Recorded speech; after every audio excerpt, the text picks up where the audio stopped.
the activities that you have to attend. Good evening, Mrs. Gonzi, Mrs. Muscat, Reverend Dr.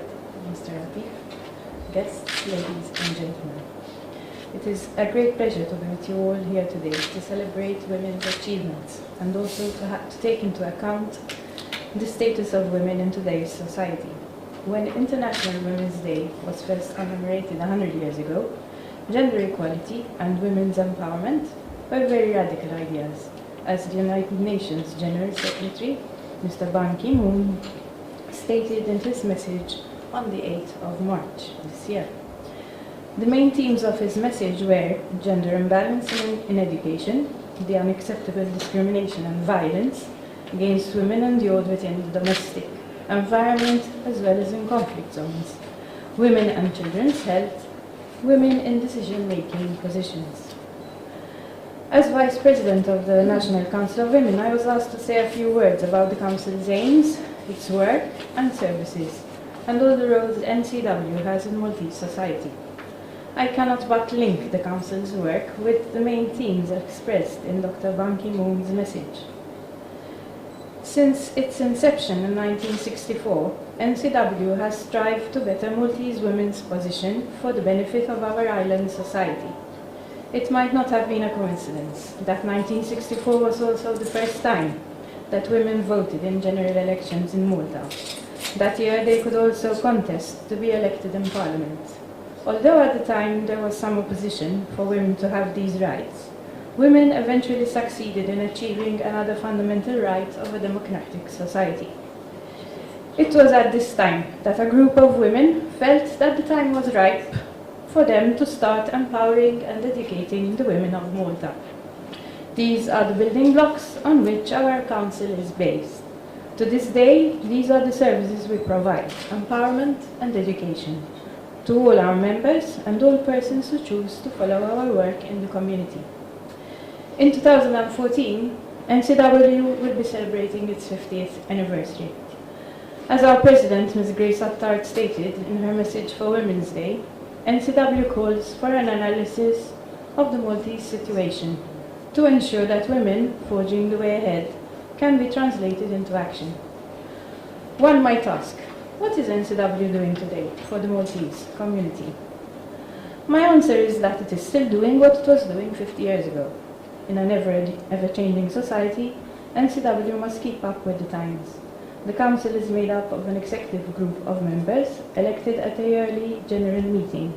The subcommittees under this group, working together with its affiliated associations, we have 33 affiliated non-governmental associations with us, analyze the current situation and respond to consultation papers from the government and other agencies.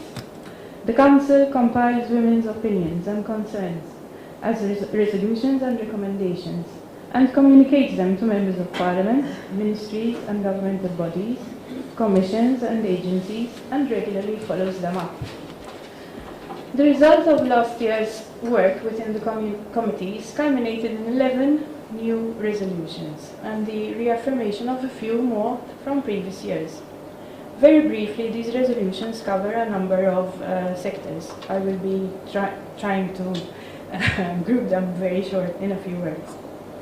Separated women's entitlement to pensions. Studies show that often men in these difficult situations are unreliable and deliberately do not send the check to their separated wife on a regular basis. The woman's only option is to take her separated husband to court, which, as we all know, is a long and costly process and can sometimes be fruitless.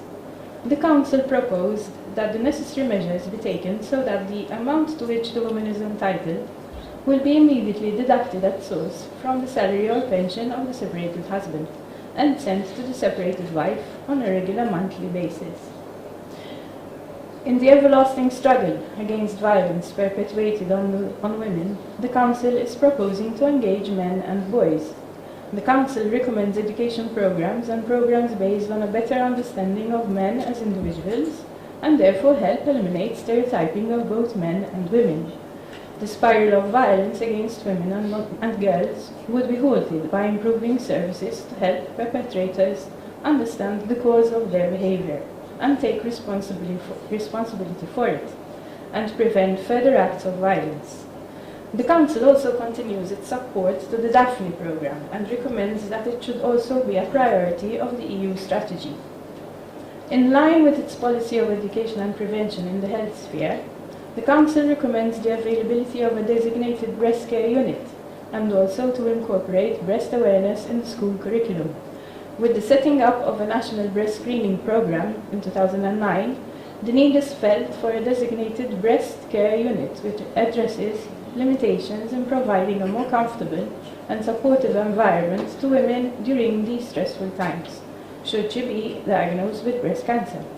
Furthermore, incorporating breast awareness in the school curriculum would ensure that all secondary school students would be receiving information about breast awareness.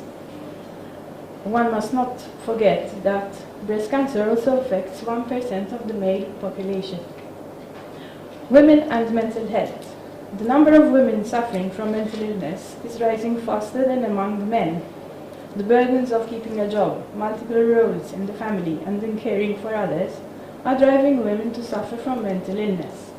Exposure to sexual and domestic violence renders women more susceptible to mental health disorders. Women need to be supported, and their mental health needs are to be addressed comprehensively with more services in the community. Increasing initiation and duration of breastfeeding rates to ensure long-term benefits for the Maltese population. In light of the World Health Organization recommendation of exclusive breastfeeding for 6 months, the Council recommends that women should have adequate maternity leave and provision of baby-friendly workplaces. Facilities should be available to help working women to meet their infant feeding goals. With the implications of an aging population in mind, and after a number of meetings with entities concerned, the Council formulated proposals for pensions when the State issued a pensions reform document for consultation. We feel that there is an urgent need to understand and introduce the concept of gender budgeting, which NCW has been proposing for the last 5 years.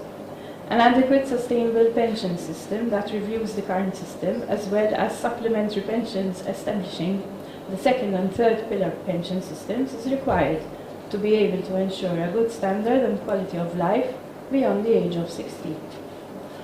2011 has been designated a European Year for Volunteering. In line with the EU Commission, the Council has proposed 4 objectives for a successful outcome of the EU Year 2011 and its follow-up on volunteering. The Council proposes the creation of an enabling environment that will help anchor volunteering as part of promoting civic participation and people-to-people activities. The Council feels that promoting voluntary organizations as places and catalysts for civic engagement is crucial.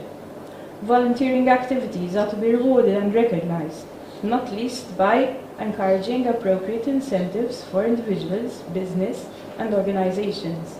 Action is needed to secure the funding and staffing required to raise skills levels, to provide further education and training, to give support during voluntary work.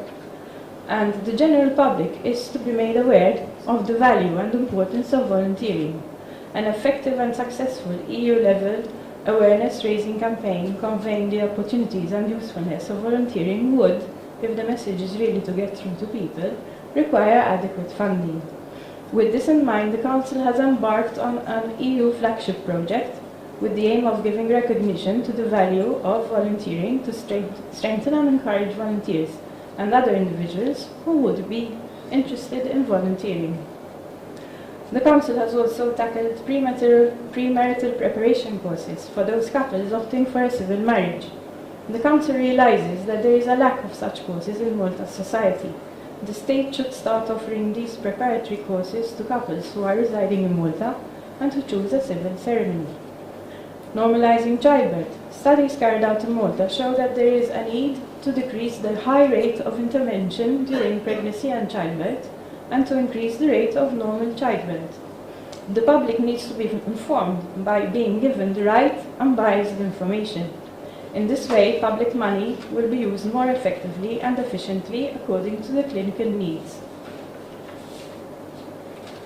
NCW would also like to see certain discrepancies in national education being tackled, especially in how the Maltese MATSEC examination is set out and also in the inclusive education sector.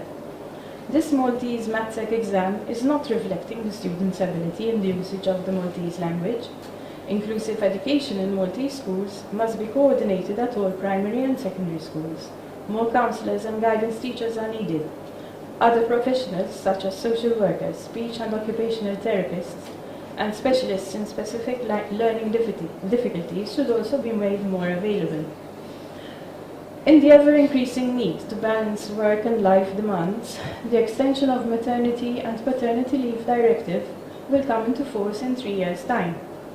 The Council feels that this should allow government, in agreement with the social partners, time enough to consider the reform of maternity and, I stress the word, parental leave. It's not paternity leave, it's parental leave. Payments through sharing the financial costs by introducing financial incentives for the private sector who introduce positive action of integrated maternity and parental leave. An introduction of a Maltese legal framework for temping agencies. Collective agreements with options to include lifelong learning opportunities by employers for women and men on parental leave or career breaks, as well as an introduction of a framework for child-minding services within the community for those mothers who can use adequate facilities at their home to offer the services and legal provision on parental leave in order to encourage sharing care responsibilities between mothers and fathers. NCW does not only propose recommendations, but also solutions to the new and demanding challenges the Maltese family faces. With this in mind, NCW will be launching a campaign, roping in men and boys in general, to stand up against violence against women, encouraging them to have a proactive rather than a defensive response, and not to tolerate or perpetrate violence against women and girls. At the same time, the campaign will address those men and boys who commit violence against women and girls, with the aim to stop them perpetrating violence. NCW is also participating in a 2-year EU project, together with 4 other non-governmental organizations, to encourage and promote female entrepreneurship in Malta through the establishment of a network of women ambassadors amongst girls at primary, secondary and tertiary level, as well as with women through the collaboration of local councils. In its strive to educate and promote such conditions of life, as well as assure for all persons opportunities for full and free development, the Council organizes classes in Maltese, English, mathematics, computer awareness and ECDL at various levels in conjunction with the Adult Education section of the Education Division, aiming to improve the quality of life through lifelong learning. These courses are all very well attended by both women and men of all ages. We do not charge any fees for these courses. On a national level, NCW Malta is a member of the Civil Society Committee of the MCESD. It also holds the Vice Presidency of the Forum of Civil Society Organizations in Malta, and is one of the Anna Lindh Foundation's network. Internationally, NCW Malta is a member of the International Council of Women, comprising national women's councils from every continent. NCW Malta has special consultative status with the Economic and Social Council of the United Nations. Our General Secretary is a member of the Commonwealth Foundation Civil Society Advisory Committee based in London. Our President, Grace Attard, represents the Maltese Civil Society as a member of the European Economic and Social Committee in Brussels. One of our Vice Presidents is also Vice President of the European Centre of the International Council of Women and is in consultative status with the Council of Europe. In conclusion, there is still more work to be done. In fact, I haven't mentioned everything in these few minutes. NCW feels that Malta should also be addressing issues of women and vulnerable groups, such as teenage mothers, immigrant women, women with disabilities, women going through domestic violence,